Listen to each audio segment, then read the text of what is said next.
તો આપણે આ વડનગર ગામ જોઈ રહ્યા છીએ, ત્યાંથી સામે જ ફેક્ટરી દેખાય છે અને ફેક્ટરીમાંથી આસપાસ કેટલો ધુમાડો છે એ પણ આપણે જોઈ શકીએ છીએ.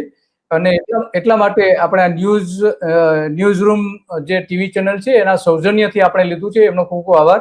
તો આ સ્પષ્ટપણે દેખાય છે કે આટલા મોટા પ્રમાણમાં ત્યાં ધુમાડો નીકળે છે અને ગામમાં ફેલાઈ જાય છે. તો ગામમાં કયા પ્રકારનો રોગ દેખાય છે તમને સૌથી વધારે?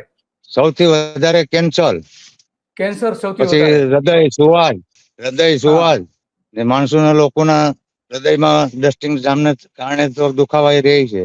તો આ આપણે જોઈ શકીએ કે નાળિયેરીના જે પાંદડા છે, પાંદડા ઉપર આટલા મોટા પ્રમાણમાં ધૂળ અને ડસ્ટિંગ જામી ગઈ છે, આટલા મોટા પ્રમાણમાં આપણે જોઈ શકીએ છીએ.